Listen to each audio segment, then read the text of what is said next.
Now, the greatest radio shows of all time.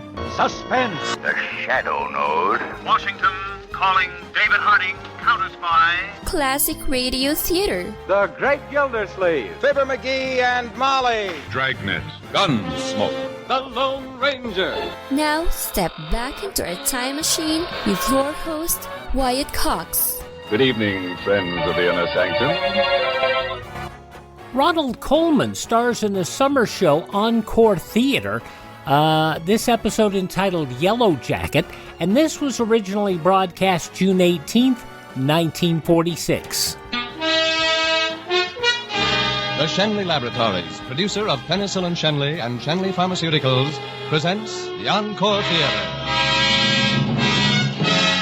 The Encore Theater play tonight, Yellowjack. Our star is Ronald Coleman.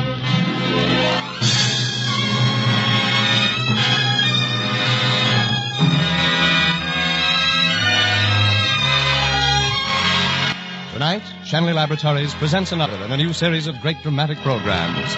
Some of our stories are fact, the struggles and accomplishments of great men of medicine. Others are fiction, stories of devotion to an ideal, individual heroism, or great courage. By these programs, Shenley Laboratories would remind you that medical science and progress is not cold, impersonal research or pages of statistics, but a warm human story told in living terms, whether it's the life of one of medicine's immortals or the simple everyday record of service rendered by your family physician.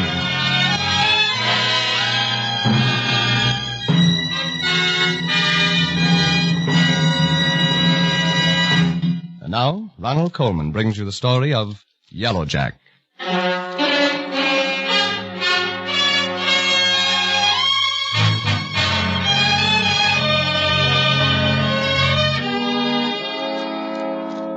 Cuba, late July 1900. The land was rich and mellow. It shimmered radiantly in the hot sunlight. The land was a verdant Eden, gaudy with color, with everything ripe to the tongue and the touch. The land was a thing of gentle hills kneeling around quiet valleys and dense jungles. It was cliffs and bluffs that bent down to see who was coming in the harbors. The land was beaches and banks, and the blue water curled its white toes on the beaches, coveting the land.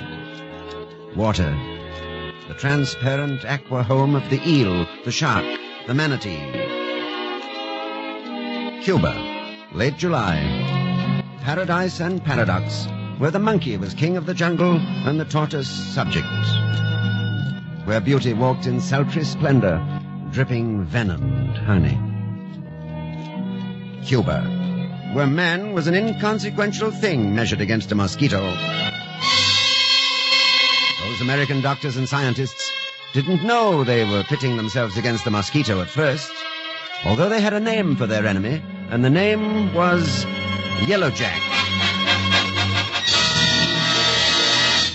Heroes are men from humble towns, with humble names like O'Hara, McClellan, Brinkerhoff, Finley.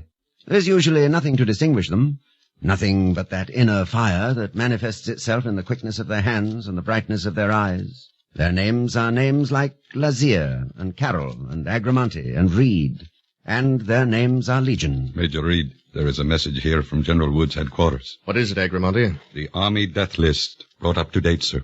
Thank you, Agramonte. I can't stand much more of this. I look out there over the sea and I watch our transport steaming home, and I don't even dare think what they may be carrying home. We've taken Cuba on with this awful thing smoldering in it, waiting for fresh American fuel, waiting for its chance to jump over home to Philadelphia and New Orleans. It is not an agreeable condition from my point of view either, Doctor. I am Cuban-born. I didn't mean to offend you, Agramonte, but you and Carroll and Lazier and I, we were sent down to stop this horror, to isolate a microbe and find a cure, and we failed. We failed miserably.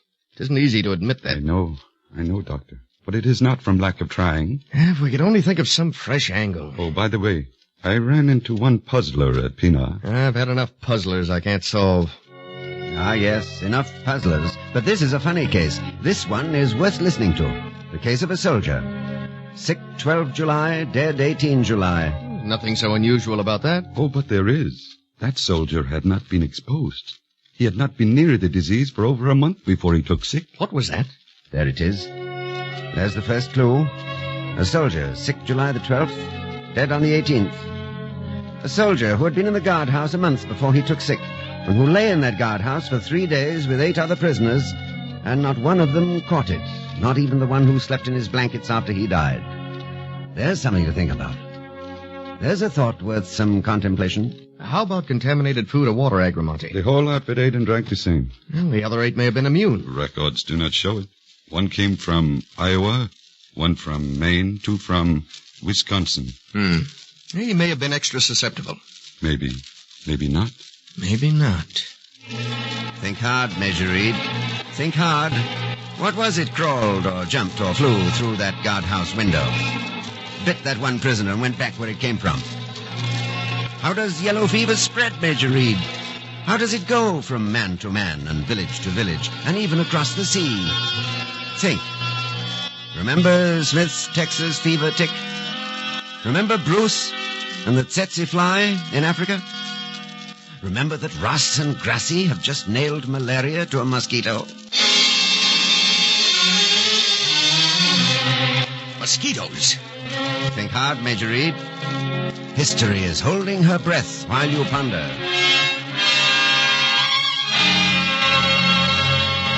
The mosquito, Agramonte. Wasn't there a Dr. Finley who had a theory about the mosquito and Yellowjack? Yes, but it was never credited, and he's never able to prove his theories. Is he still here? Yes. Call Dr. Carroll and Dr. Lazier, and let us call on Dr. Finley. How simple a stage is sometimes set for great moments. A Cuban afternoon, hot and breathless, and sleepy. No drama here, no sound of drums or trumpets, no oratory. Only 4 young doctors walking along a dusty street, but walking the threshold of discovery. I have the honor, Major Reed, to present my colleague, Dr. Finley, for these many years a distinguished leader of our profession here in Havana. Dr. Finley, this is Dr. Lazier. How do you do, sir? Dr. Carroll. How do you do? Dr. Finley, we've come to ask of you your knowledge of your yellow fever mosquito. And a specimen of the mosquito herself. As many specimens as you can spare. You astound me, gentlemen. For 19 years, science has laughed at me, at the cracked old Finley and his mosquitoes. I have no impulse to share my secret. No one's laughing now, Dr. Finley. We want to work with you. You believe in my discovery, Dr. Reed? Yes, I do believe in it. Don't you see, Dr. Finley? We're what you've been waiting for. We're going to save your discovery and pull the whole fraternity of science into line. All we need is one demonstration, and we can prove the whole theory. Proof. Aye, there's the rub. Some truths have to bide their time and wait for the world to catch up with them. This needs courage and ruthlessness. You can't test Finley's mosquitoes without risking life. You cannot ask me to believe that you'll be allowed to experiment on your soldiers. No, we'll let the soldiers wait. We'll start this off with ourselves. You gentlemen? The 4 of us. No, only 3. Agramonte's had Yellowjack. No, you're men of science. Your lives are valuable. Is any man's life worth more than the cause he risks it on? Major Reed, all of you, you're brave men. How may I serve you? Give us the mosquito eggs, Doctor. When I give them into your hands, I give you 19 years of my life, but I do it gladly. There it is. There in a bowl before you. You've only to raise the water in that dish and those eggs will hatch the criminal. Beware of her. She isn't a wild marsh mosquito. She's your domestic pet. She shares your home with you, takes her siesta under your eaves, raises her family in your patio fountain, and rewards your hospitality with death. Gentlemen, you hold the key to yellow fever in your hands. I pray for your sake and all humanity that you may turn the lock I failed to turn.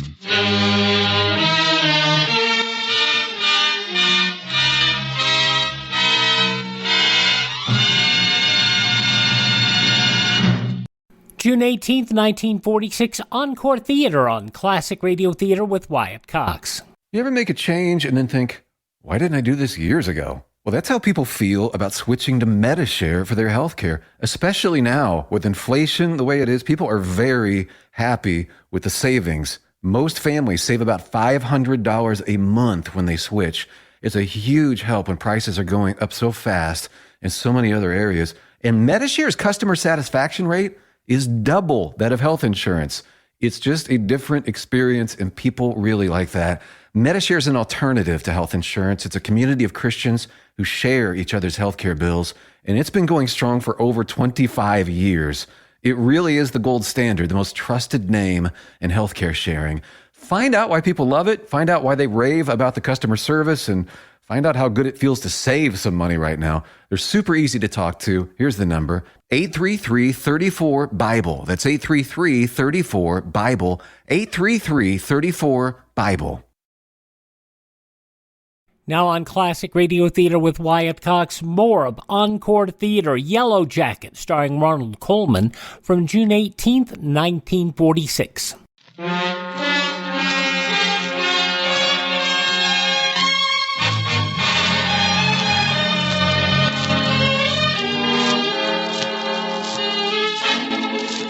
Mosquitoes under the searching white light of science. Mosquitoes under microscopes. Discussion, speculation, experimentation. Look, boys, my orders are to bring mosquitoes in here to the hospital ward to suck a few yellow fever germs out of your blood. Now, you got plenty to spare, so there's nothing for you to get excited about. One little mosquito bite won't make you feel any worse than you do already. One mosquito bite in the interests of science. Let the mosquito dip his quill in the poison and proceed on his deadly way. All right, Lazier, roll up your sleeve. There's a little baby in this jar, straight from the Yellowjack ward. Go ahead. Let's get it over with. There it is. That simply. Death is carried from insect to man. Or is it? Any temperature, Lazier? Nope. Headache? No, darn discouraging, isn't it? Yeah. How long since... Since the last time I was bitten? 6 days. How discouraging when facts can't keep up with hunches.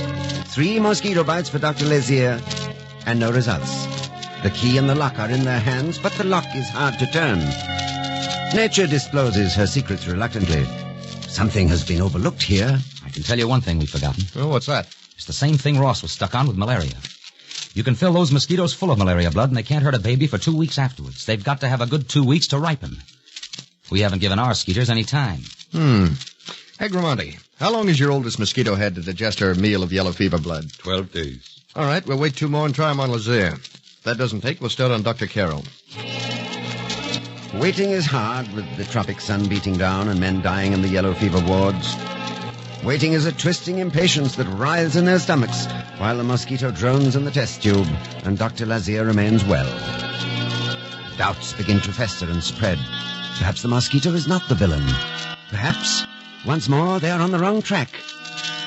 Their minds are small rooms, and they pace them hour after hour, day after day, while the jungle leaves whisper and chuckle in the afternoon breezes, while the monkey chatters and the manatee dozes, and the vines of Cuba twine about the dead. All right, let's get this over with. What's this mosquito all by herself, Agramonte? That is the one we fed on that boy 2 weeks ago. He had just been brought into the ward. That case hadn't even begun to develop, Carol. Let's try her. I took mine from fatal cases. Why can't you? A mosquito's a mosquito, and if you don't mind, I'll pick my own. Come on, Black Beauty. Kiss me.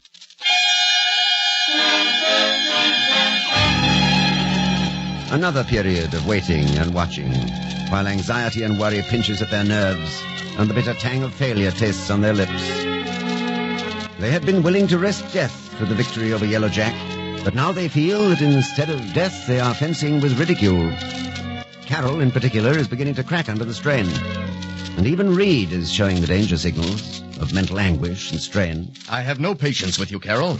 This morning you performed an autopsy on a man just dead of yellow fever. When you're testing one source of infection, you deliberately expose yourself to another. If you were to become infected, how would you know which source of infection to hold responsible? How can you expect me to chuck my real work to test an idea that's already exploded? You aren't even giving it a chance. You haven't taken your temperature at all these last 4 days. Why should I? This darn thing has me crazy as it is. Yeah, it's even got me all off my feet. I woke up this morning feeling... Feeling how, Carol? I don't like the dickens. My head's felt like a dog's breakfast all morning. Headache? Dizziness? Are you sure it's the effect of nerves, Carol? Remember a lady you called Black Beauty? A lady you dared to laugh at? Report to the hospital immediately, Carol. Why? There's nothing wrong with me. All I need is a little quinine and a headache powder. Take him over, Lazier. Yes, of course. Come on, Carol. Oh, a lot of dang nonsense. I'm frightened, Agramonte. For the first time, I'm frightened. What of? That Carol's got Yellowjack, or that he hasn't? Both.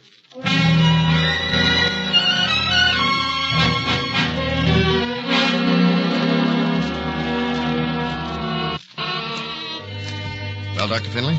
I examined Carol very thoroughly. Whatever doubts you may have had yesterday, there can be no question now. First, I was sorry for him. Then I remembered to thank God. I'm sorry, but Carol's case is not conclusive evidence. No, unfortunately not conclusive. Why did one mosquito succeed with Carol when 50 failed with Lazier? How can anyone be sure that it was the mosquito that infected him? An insect infected from a case only in the second day of disease. Dr. Reed, suppose this microbe is only in the blood the first few days, before you really know what's wrong with you. You mean it might change, die after the first few days? I don't know. But if there is anything in the idea, we've been wasting our time feeding our skeeters on advanced cases. There wouldn't have been any microbes left in them. And that would explain why I couldn't... I wonder if that could be it. Nah, it's too easy. Things can't be that simple. Oh, yes, things can be that simple. The truth is always simple, when you're finally able to discern what is the truth. If this is the trick, I never ran any risk at all. And I may be as susceptible as any man. I could be the case to confirm Carol. No, you'd have to be isolated for 2 weeks first. In 2 weeks, Dr. Carroll will be well or dead. We can't leave him lying there when he's done this. We can't let him die without knowing what he's done. Dear God, give us a chance with this. Dear God, just a chance. Send them one pure, unsuspecting human guinea pig. One guinea pig to prove that Yellowjack comes from the mosquito. One guinea pig. One guinea pig. One guinea pig. One guinea pig. Lazare, what is it? What's wrong? It's no use. I can't go on. I'm sick, Reed. Oh, I don't wonder. You've been at Carol's bedside night and day. Carol got Yellowjack from our mosquitoes. I haven't been bitten myself for weeks, but I've got it too. I've got it too. You take all those notes and reports and all those mosquitoes and burn them. There's nothing in them because I've gone and got Yellowjack without our mosquito.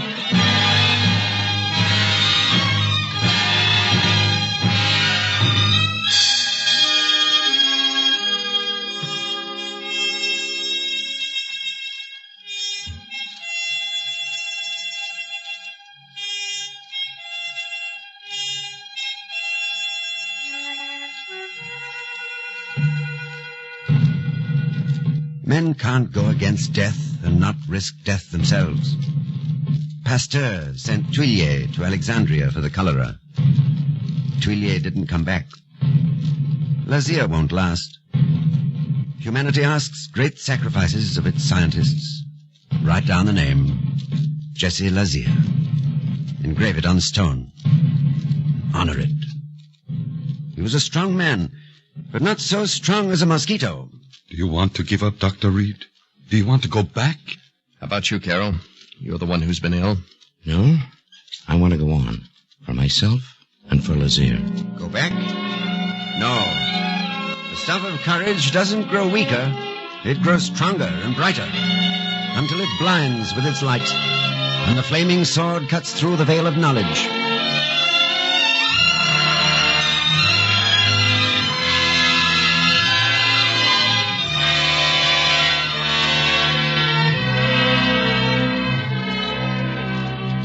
Understand now, Sergeant. General Wood doesn't want any pressure brought. Just let it leak out. I don't know why any healthy kid should volunteer, but 300's a lot of money to a soldier. The whispers dart across the night like frightened birds. $300 compensation for volunteers. They've got a nerve. Volunteers to catch Yellowjack and die of it. Not for me. Not for 5 times $300. To advance science and benefit humanity. Ain't soldiers humanity? No pressure. Just let it leak out. There will be volunteers. There must be volunteers. Did you want something, Private O'Hara? I've come to volunteer, sir. The both of us, sir, for the experiment. You know the risk. Yes, sir, we know all right. You've heard what the compensation is? Yes, sir, we've heard. We're volunteering in the interests of science. And for the benefit of humanity. And the only condition on which we volunteer is that we receive no compensation, sir. Gentlemen, I thank you.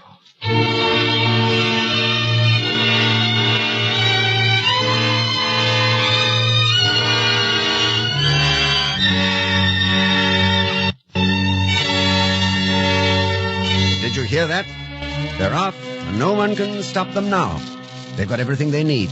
Backing, money, isolation camps, and a couple of guys worth remembering. Well, the conditions are absolutely ideal, Carol. Brinkerhoff and O'Hara will be confined in this tent. There'll be no mosquitoes here that we don't bring with us in test tubes. This is going to be the doggonedest experiment there's ever been. 2 weeks for O'Hara and Brinkerhoff to sit in that tent.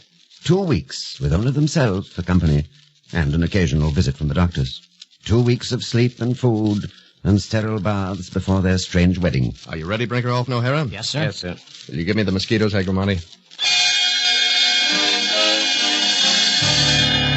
There'll be no mistakes this time. No chance of error. Reed's going to show them this time that you can't catch Yellowjack in any way but from the mosquito. He's out to prove that Lazier, too, died because of the mosquito. And so he gets 2 more volunteers and another tent that he calls the Dirty House. Is the tent ready? It's ready, all right. And the Dirty House is a good name for it. It's packed full of every stinking byproduct of this disease. 2 soldiers will sleep in there for 3 weeks. Sleep in the unaired, undisinfected, and unwashed bedding that men have died in. Everything that scientists have ever thought transmitted the disease is in there. Except the mosquito. I'm hot, O'Hara. Hot. It's a cold night with a wintry dampness in it, the way you could see your breath if you troubled to blow it. Hey, you guys over in the Dirty House, how do you feel? Great. Oh, we would with a little fresh air. Sure hope you guys get Yellowjack. Oh, you do you? Sure do. Because if you don't, we will. And we don't want to deprive you of the pleasure. These darn mosquito bites itch. Oh, quit beefing, Brinkerhoff. Now, what are you doing with that tent flap? Closing it. I'm cold. 2 minutes ago, the fever was burning you up. I got a chill now. My ears is roaring and my teeth is chattering. My head, I feel lousy and I... From June 18th, 1946, Encore Theater. The conclusion follows these words on Classic Radio Theater with Wyatt Cox. No offense, but are you a little fat when you look in the mirror? How would you like to learn the secrets to lose 3 to 5 pounds a week easily without joining the gym or going through any crazy diets? It's called Body Sculpt by Med Diet. For the last 2 decades, we've been helping people just like you that have pounds they want to shed. We've helped millions of people lose thousands and thousands of pounds over the years. And now it's your turn. Learn the secrets of how to lose weight with one simple phone call. You'll see an amazing difference in a matter of days. Don't believe us? We'll offer you a money-back guarantee.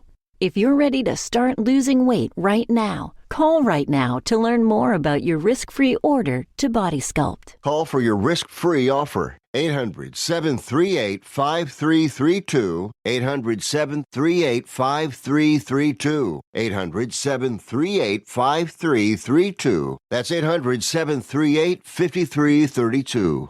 Are you in bad pain? You know what I mean. Your knees hurt. Your shoulder hurts. Your elbow and back are constantly killing you. And I'm sure you've tried every pain pill or cream available at the drugstore. Am I right? Well, here's something you haven't tried. Pain Magic. Pain Magic is not available at any drugstore. The only place you can get it is by calling the special toll-free number I'm about to give you. And to make things even better, call right now and find out about our buy one, get one free offer. We're so confident it'll work for you that we offer a free bottle with your purchase. No prescription required. Call now to learn how you can get Pain Magic and get rid of your pain. Remember, your results may vary. 800-492-8164.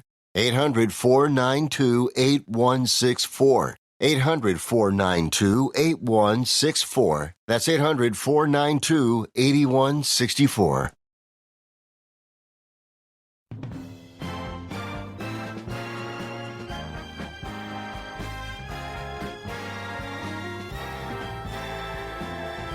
Now on Classic Radio Theater with Wyatt Cox, the conclusion of Encore Theater, Yellowjacket, starring Ronald Coleman, June 18th, 1946. John, what's that line you're always saying? Cowards die? Cowards die many times before their death. The valiant never taste of death but once. Of all the wonders that I yet have heard, it seems most strange to me that men should fear, seeing that death, the necessary end, will come when it will come. Will come when it will come. Who's afraid? Hey, John, could I ask you to go down to the ambulance and tell them to come for me? Brinkerhoff, you haven't gone and gotten Yellowjack without me, have you? Why, you... Could I ask you, O'Hara? Of course. Ambulance! Ambulance! Ambulance!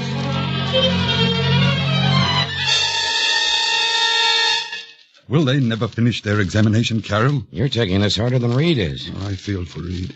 This is Reed's moment. Everything hangs on whether Brinkerhoff has Yellowjack. and whether Major Gorgas is convinced that he got it from our mosquito. The doctors bend over the hospital bed. Take note of the symptoms. Observe them well, gentlemen. The eyes jaundiced, the gums bleeding, headache, nausea. The boy hasn't omitted a single symptom. Beautiful, beautiful. Major Reed? Yes, Major Gorgas? How long did you say between the bite and the first symptom? 3 days, 9.5 hours. 3 days, 9.5 hours for Reed. Months before that for Carol and Lazier. And 19 years for Dr. Finley. The truth has been conceived and delivered into life. A new baby for science and medicine to rear. Major Reed, this is an impressive moment. I'm going out after this mosquito. Let me shake your hand, sir. If that boy's convinced you, Gorgas, that he did get the infection from the mosquito, and if those other two, healthy as ever in the filth of that dirty house, have shown you the disease cannot in nature be contracted except from the mosquito, then you may. But if you have any shadow of reservation on either point... We have a new case of fever coming in, sir. Dr. Ames just went down to look at him. New case? The silence falls like a chill across the heart. The outstretched hand drops. A newfound world totters on its slender foundations. The case, it's not from our isolation camp. Yes, sir. They didn't say who, though. 2 of the men went down to carry the stretcher up from the ambulance. The moments are leaden eternities. The tongue clings like dry cotton to the roof of the mouth. The throat is dry, the hands clammy. The victory that seemed so close is trembling into tears. They could not have caught it in the dirty house. There hasn't been a mosquito near that pair. That'd wreck things worse than Lazier's death. The footsteps approach slowly. The heart races to meet them, but the feet are rooted to the floor. They're afraid to look at the stretcher. Good afternoon to you, Doctor. O'Hara! This man doesn't have yellow fever, Dr. Ames. Yes, he has. I just examined him. It doesn't make sense. He should have come down 4 days ago. Well, now I'll tell you. I couldn't bear to let Brinkerhoff get ahead of me. You should have kept those mosquitoes of yours locked up. O'Hara! O'Hara! Now science and humanity become one in the person of Johnny O'Hara. And no shadow of gain for him, but his own satisfaction. And only the vanity and glory of that.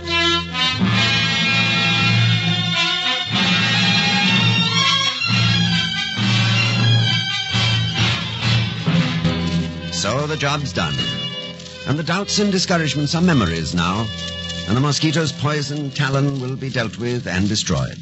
Well, Carol, the last microscope's packed and we've closed the door of the Cuban laboratory.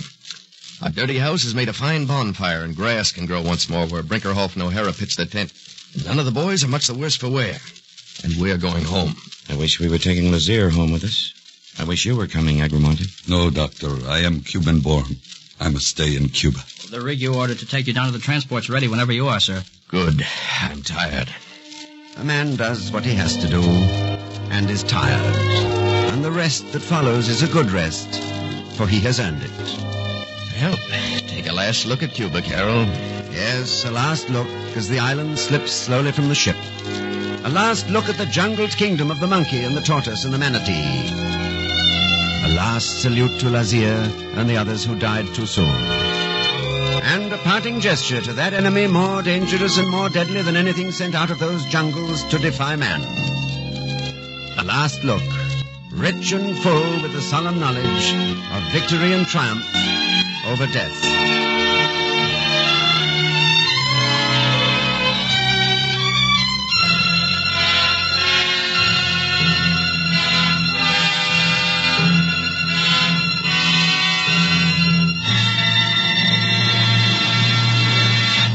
Now, ladies and gentlemen, Mr. Coleman. To sum up the spirit of this Shanley Laboratories program, this simple and beautiful prayer of the physician, written centuries ago by Maimonides, seems to me to be apt and fitting. The eternal providence has appointed me to watch over the life and death of all thy creatures. May I always see in the patient a fellow creature in pain. Grant me strength and opportunity always to extend domain of my craft. This is the prayer of the physician. It is ages old, yet today it is as new as the hope for a peaceful way of life for all the world. May we invite you to listen again next week at this same time, when Shanley Laboratories presents Green Light, starring Robert Young. A great star in a great story. Good night.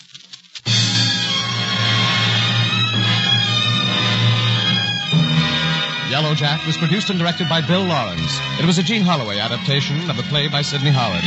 This is Frank Graham speaking for Shenley Laboratories, producer of Penicillin Shenley and Shenley Pharmaceuticals. This is CBS, the Columbia Broadcasting System.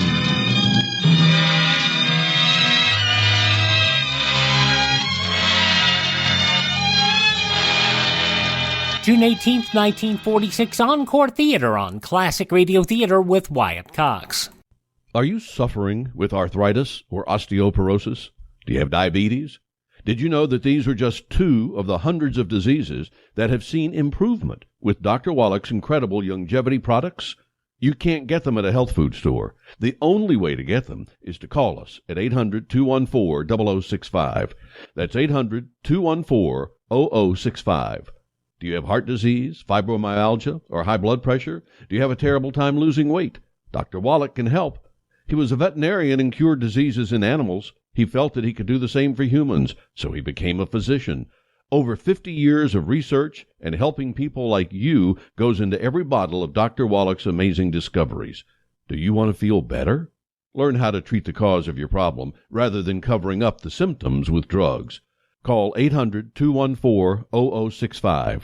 That's 800-214-0065. Now on Classic Radio Theater with Wyatt Cox, an episode of the soap opera Claudia from June 18th, 1948. And now, Claudia. Oh, my, oh, my, oh, my. Anything the matter, Hartley? Anything the matter? I should say not. Everything is superb, wonderful, ecstatic. Oh, my, oh, my, oh, my. Now, aren't you glad you have country relatives? I always was. David, why is it I sleep better in the country? I eat better in the country. That's because you don't live in the country. David. Hartley, how about another cup of coffee? I don't mind if I do. Yeah, it's true, Claudia. Hartley comes up to the country, spends a day with his farmer brother, and he has absolutely no worries. What worries have you? Must I count them so early in the morning? Yes, David. Go on. Be explicit. Well, Hartley, I worry that the pipes aren't going to burst. Summer. They don't burst in the summer. And if pipes could, mine would. Then I worry that the cow isn't fed properly. We haven't got a cow, Dope. That's really why I worry. Someplace, somewhere in the state of Connecticut, there's a cow for me. Where? I don't know exactly where, so I can't do anything to see that she's gotten the proper care, so all I can do is worry. That's a nice, realistic approach to things.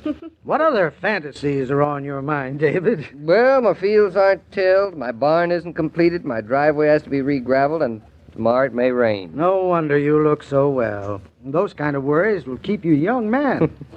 It's the old story about the grass on the other side of the fence. What about it? It's greener. Hartley, don't you believe a word David's saying. He hasn't got a thing on his mind except problems. And they don't have a thing to do with living in the country. Even problems can't seem so serious up here when you're a million miles from no place. We're exactly 53 miles from Times Square and 42nd Street. It's a million miles when you've gone the 53. Why, the sky looks different up here. Everything feels different. Look at us. We're having breakfast, and there are no morning newspapers on the table. That is one thing that has always rather irritated me. David likes to read the papers at breakfast so he doesn't have to talk. If I could have breakfast every day without having to read about the stock market, or the threat of war, or conditions in Europe, I think I could really enjoy the meal. If I could come home every night to Eastbrook from Wall Street, the price of steel or the fluctuation on the cotton market, they wouldn't worry me at all. He's making me feel as if I were a lighthouse keeper, living on a small bundle of rock, completely remote from the outside world. That's the luxury of it, David. You're not exiled. When necessity calls, you hop in your car, and there you are, boiling in the cauldron with the rest of us. But afternoon comes, and you're away, freed, independent, living your life alone back here. The outside world beyond your fences. And it's up to you whether you choose to cross them or not. I do not choose. But there is a choice, and that's the beauty of it. And today I'm exerting my right to choose. I shall not go into New York. You won't? Oh, how wonderful. After all, it isn't every day my one and only brother gets back from Europe and comes up to see us. Oh, I don't want you to put yourself out for me. I will not, don't worry. I'm putting myself out for myself. I'm going to hide myself away in the spare room and work on some plans. For the freight terminal? How is it coming along? So far, so good. although it's been quite a headache. Well, we won't disturb you, David. Whenever you're ready to cloister yourself, just say the word. All right, I say the word now. Now. Will you excuse me? Of course. Delighted. Claudia and I shall have a fine talk while you work and my wife sleeps. I'll show you the farm. That's what I hope you'd suggest. Don't let her run around too much. Don't you worry about it. Where do you want to begin, Hartley? Right out the front door. I've been itching to get my nose into some of this morning country air. There you are. The door opens, the curtain rises. Our farm stretching as far as your eye can see. When I was traveling through Europe just days ago, walking through the ruins of capital cities, watching the hunger lines, hearing the cries and complaints of a destroyed civilization, I tried to imagine what and where the perfect world would be. I think perhaps you found it. I think perhaps we have too, Hartley. It's here for all those who want it. Hello there, Mrs. Norton. You're up with the roosters this morning. Hello, I'm up with my brother-in-law, Mr. Tucker. You're having some visiting relatives, eh? Yep. Bet now you're sorry this farm ain't another 100 miles from New York. Oh, that's a nice thing to say. Right in front of the visiting relative, too. I'm just starting to show Mr. Norton around the farm. Why don't you join us, Mr. Tucker? You know a lot more about it than I do. Well, I don't want to be intruding. Wasn't here on your land a snooping, mind you. Come June mornings with the mist line on the roads, I kind of like to climb up on the crest of that hill behind your house. Gives me a feeling in my bones to see the world gathering up on the doorstep. Keeps feller young. Stand up on a hill. Top of a hill is the center of things, you know. Yep. The center of things, eh? I thought I'd be running away from the world up here. The world, Mr. Norton, is really run from places like Eastbrook. See that ribbon of road stretching out down there beyond the farmhouse? Yes, I see it. That there's River Road. That's the road we live on. To my way of thinking, and to them what knows is right, the world is really run from River Road. You don't say. I do say I do. There are two ways of life, Mr. Norton, the city way and the country way. Broadway versus Main Street. Wall Street versus River Road. Broadway and Wall Street don't run the world. They ain't even in the middle of it. Why, they don't even know what the world's all about. They're so busy, just staying alive, just fighting for air. I must say I can't quite go along with you on that. Why, I haven't even seen the morning newspaper up here. We don't have to read the morning newspaper, Mr. Norton. We know what's in it. We're the ones that's in it. So what's the use of reading them? Look here, Mr. Norton. Do you know your congressman? My congressman? Why, of course I know him. He's, what's his name? I voted for him 3 times. I see. What's his name? How would you like it if I told you I know my congressman personally? I was brung up with him. Yep, I know him well. I know what kind of a man he is, know the girl he married. When he's sitting down there in Washington in the House of Congress, I can depend on him to talk a certain way. 'Cause I know the kind of meat he's made of. When I hear Mr. Tucker talk, Hartley, it makes me wish I'd been born in Eastbrook instead of having just migrated up here. You're fitting in, Mrs. Norton. You can't tell me that living up here isn't getting away from the world. Why, even in the middle of a war, your doorstep could be peaceful. Talk about wars, eh? We're the folks who know what war's about. Every boy that put on cocky up here in Eastbrook, I knew him. Yep, knew him ever since he was a little tot. Knew his father, knew his mother. I seen them go down to the office there and sign up for the draft. Then I seen him get dressed up one fine morning and leave town. The whole time he was gone, I knew where he was, and what he was doing, and what was happening to him. I stayed home, sure, and I growed my corn and fed my cattle. Did my share to keep things going. But I was with every one of the 300 boys from Eastbrook who went to war, because I knew every one of them. What do you got to say that? Yes, there is a difference. Lots of names in New York. Lots more boys signed up and went off. You didn't miss sitting next to them in the grains meeting. You didn't talk to his father every day and see his hand shaking, holding on to a letter he just received. And you didn't know every boy who didn't come back. You didn't go there and sit in on church service or wait up through the night with a wife who's having a child and who had no husband and who never would have him. You can have your cities. You can have your feelings that your cities are the center of the world. Just 'cause you're busy, but they ain't. You're a very convincing orator, Mr. Tucker. You say you're on Wall Street. Mm-hmm. Well, who raises the corn that makes the market go up? And the wheat, and the cattle, and the pigs. They're the backbone of the country. You got to raise corn first. Then you can buy or sell to your heart's contentment. Maybe you just better stay in New York, Hartley, and take life easy. Maybe you're right. Of course I'm right. I heard you. Them ears of mine have been hearing for 78 years. Got pretty good at it, too. Don't miss a thing. But I ain't finished. Look here at Mrs. Norton. She's having a baby. I'm afraid even somebody's eyes who haven't been seeing for 78 years could see that. It's a fine thing having a baby. Up here, we're all waiting to see him. Been watching and worrying along with Mr. Norton for the past months. Glad to see everything coming along fine.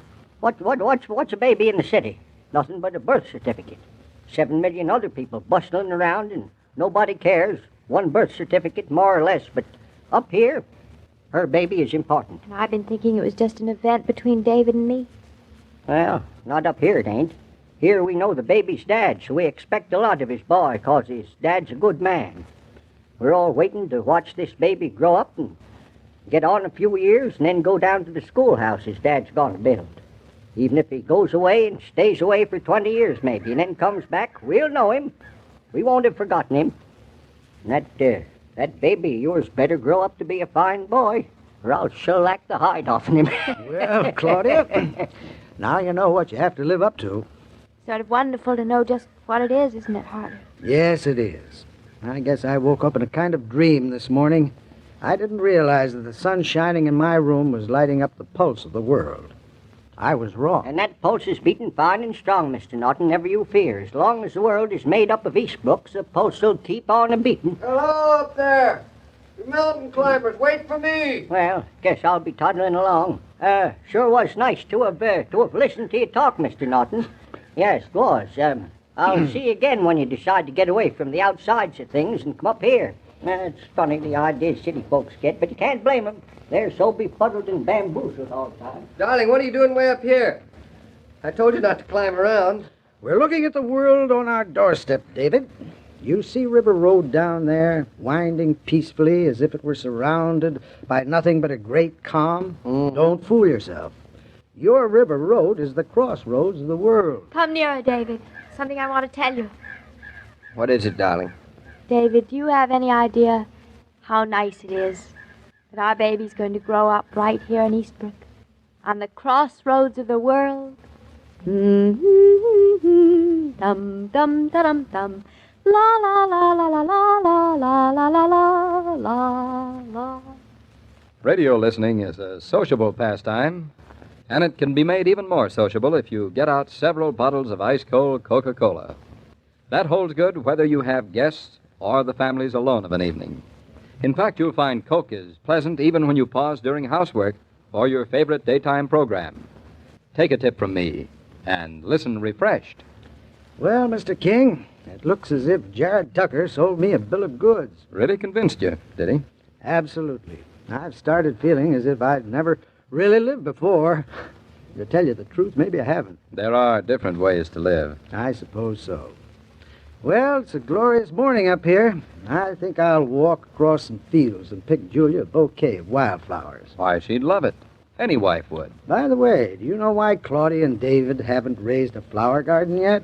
Well, I suppose they've had so much else to do first. I suppose so. But for me, home isn't home without flowers. Living in the country... Yes, and Claudia agrees with you.